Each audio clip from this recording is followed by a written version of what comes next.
Hi, gang. I literally just started reading Daniel. I finished, what was that? Ezekiel. Girl, that chapter wiped me out. I'm not gonna lie. Like, honestly, Ezekiel and Jeremiah, was it Jeremiah before? Those two, like, books I was reading, like, during some very, very tough parts in my life. So, I mean, I'm still going through it, but it's a little bit better. And honestly, those two chapters were very hard for me to read at times because I was just like, it's like a conviction, and then also, like, at the same time, it's like God saying, you have to go through this. You know what I mean? So, yeah. But now I'm on Daniel, and we're on Daniel 3, or Daniel 4. And I really like this chapter because, I don't know, it's kind of interesting. Every time I read my Bible, it's always like exactly what I need to hear for my time going on in my life. Probably that's why I'm taking so long to read it, because it has to sit and marinate, you know what I mean? I hope you can hear me because I put this mic on. But right now, Daniel 4 starts about King Nebuchadnezzar. If you guys know who that is, literally one of the most ruthless kings ever to exist. But this is after Daniel's already appointed and is like called after Nebuchadnezzar as Belteshazzar, which is like a chief of magicians. Pretty much he's saying that he is the spirit of the holy gods, but that's paganistic type of view, right? That's what Nebuchadnezzar sees Daniel as, because he was able to prophesy to him about his dream. So now King Nebuchadnezzar is having another dream, and this is about a tree. And the reason why I'm coming on here and talking about this is because I feel like it's been this chapter alone is already resonating with me and like the people in my life. And it's weird because I had already had this highlighted, the last verse, and so I kind of just want to read it, but I'll just sum it up for now. We'll go into verses, but pretty much Nebuchadnezzar, he has a dream about a tree, and he asks Daniel to explain the dream. So I'm just going to just read Daniel's explanation of the dream because it'll just save us some time. So Daniel 4, 19. Upon hearing this, Daniel, also known as Belteshazzar, was overcome for a time, frightened by the meaning of the dream. Then the king said to him, Belteshazzar, don't be alarmed by the dream and what it means. Okay. Belteshazzar replied, Daniel, I wish the events foreshadowed in this dream would happen to your enemies, my lord, and not to you. The tree you saw was growing very tall and strong, reaching high into the heavens for all the world to see. It had fresh green leaves and was loaded with fruit for all to eat. Wild animals lived in its shade, and birds nested in its branches. That tree, your majesty, is you. For you have grown strong and great. Your greatness reaches up to heaven, and your rule to the ends of the earth. Then you saw a messenger, a holy one, coming down from heaven and saying, cut down the tree and destroy it, but leave the stump and the roots in the ground, bound with a band of iron and bronze and surrounded by tender grass. Let him be drenched with the dew of heaven. Let him live with the animals of the field for 7 periods of time. So that, in a sense, at first I was reading, I was like, it sounds very humbling. And when it says, let him be drenched with the dew of heaven, let him live with the animals of the field for 7 periods of time.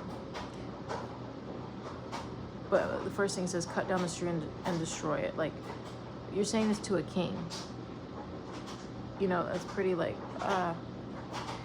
humbling. Okay. Continuing, verse 24. This is what the dream means, your majesty. What the Most High has declared will happen to my lord the king. Go figure. You will be driven from human society, and you will live in the fields with the wild animals. You will eat grass like a cow, and you will be drenched with the dew of heaven. 7 periods of time will pass, so 7 years, technically. And that's always the number 7 in the Bible. I noticed that. Will pass while you live this way until you learn that the Most High rules over the kingdoms of the world and gives them to anyone he chooses. But the stump and roots, I'm not gonna lick my finger like those old people like it. Anyway, but the stump and roots of the tree were left in the ground. This means that you will receive your kingdom back again when you have learned that heaven rules. Our God reigns. And this is what I had highlighted, like, originally. Daniel 4:27. King Nebuchadnezzar, please accept my advice. Stop sinning and do what is right. Break from your wicked past and be merciful to the poor. Perhaps then you will continue to prosper. Sorry, it's very noisy because I'm washing my clothes, so forgive me. So I had this like from church, like this was like, I think this is a while ago, but anyway, I had written down, now faith refuses to be quiet while others retreat in fear. And you have to remember, in the context of this, is that King Nebuchadnezzar is one of the most feared and most brutal rulers back in the day. And this is Daniel. He's literally a servant, a slave, really. And he has to relay something that's really tough to someone who's very powerful that can literally just end his life. But because he has faith in God, right? And because that's already exemplified in the beginning chapters of Daniel, where he tells his friends to pray to God that they'll be, I think that they'll be saved from being killed, and he even brings his friends with him, to be higher up after he's being rewarded by the king as well. So, he has really strong faith in God, and even goes against, not wanting to just defile his body with the king's wine and food, and because some of those foods were made with sacrifices that were not holy, obviously, and he still stood up for what he believed in, which is in the Lord, and that he treated his body like a temple, right? But anyway, from this, now faith refuses to be quiet while others retreat in fear.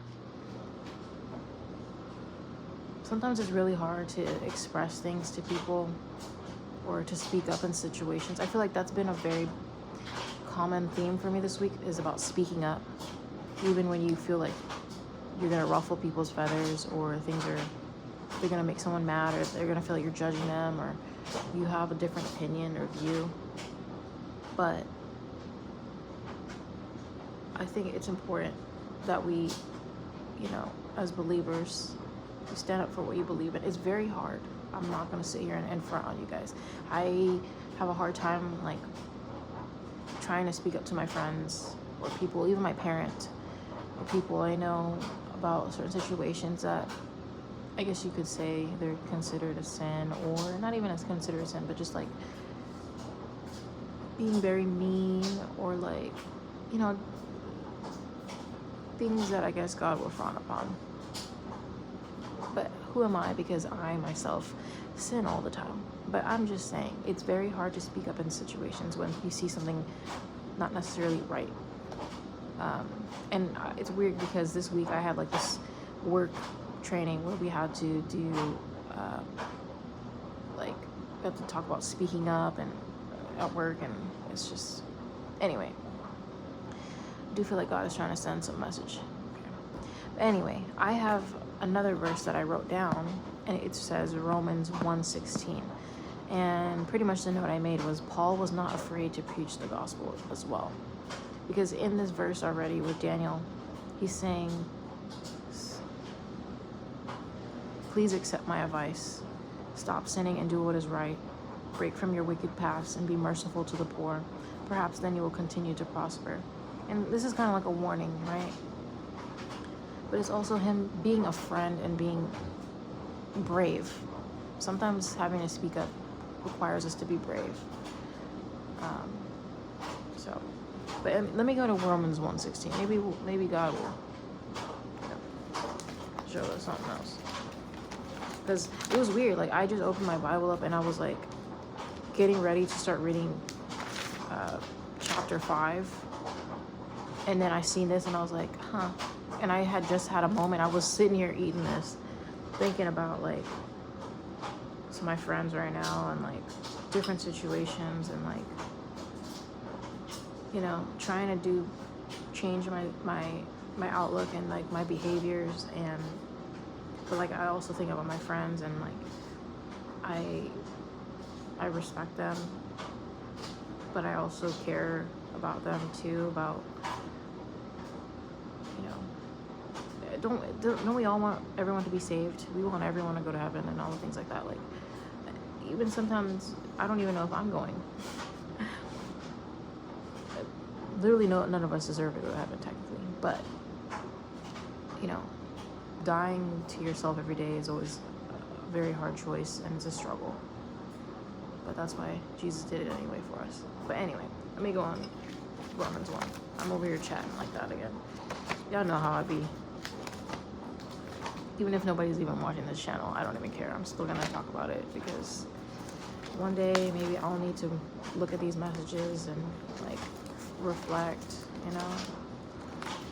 And let's see, what is, I have so many freaking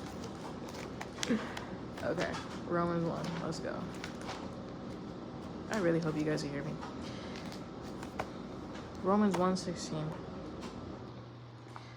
Paul says, first of all, beginning Romans 1, this letter is from Paul, a slave of Christ Jesus, chosen by God to be an apostle and sent out to preach his good news.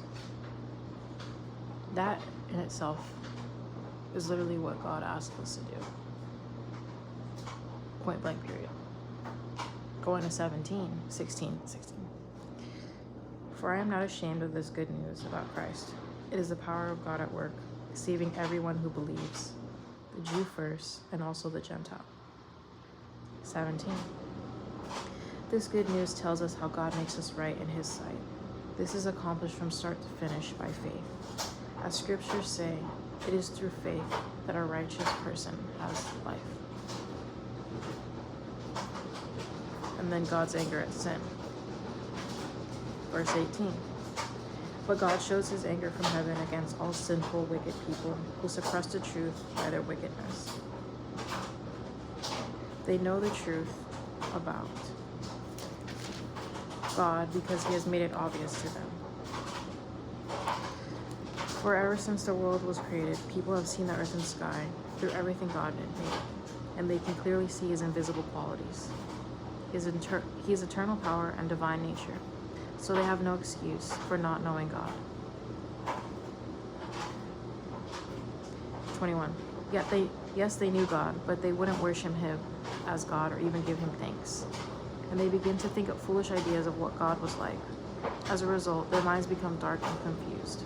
Claiming to be wise, they instead became utter fools. And instead of worshiping the glorious, ever-living God, they worship the idols made to look like mere people and birds and animals and reptiles.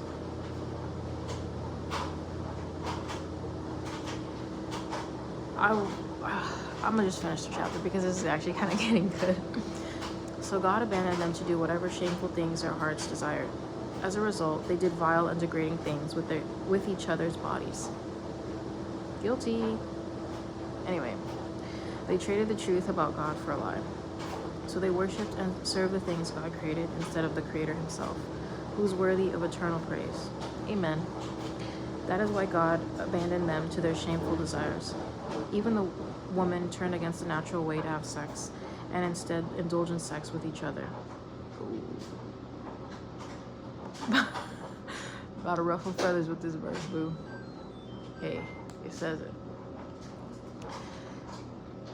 And the men, instead of having normal sexual relations with women, burned with lust for each other. Men did shameful things with other men, and as a result of this sin, they suffered within themselves the penalty they deserved. Since they thought it foolish to acknowledge God, he abandoned them to their foolish thinking and let them do things that should never be done. He loves us that much to allow us to have free will. Their lives become full of every kind of wickedness, sin, greed, hate, envy, murder, quarreling, deception, malicious behavior, and gossip. They are backstabbers, haters of God, insolent, proud, and boastful. They invent new ways of sinning, and they disobey their parents. They refuse to understand, break their promises, are heartless, and have no mercy. They know God's justice requires that those who do have these things deserve to die. Ooh, I mean, yet they do them anyway. Again, guilty. Worse yet, they encourage others to do them too. And that's why I interestingly came on there with this video about Daniel, coming right back to full circle. Now, faith refuses to be quiet while others retreat in fear, being fearful of speaking up and doing the right thing and preaching the word. And Paul was not afraid to preach the gospel, and Daniel wasn't either. So I guess we should adopt these qualities. Anyway, my phone's gonna die, but thank you for watching. God bless.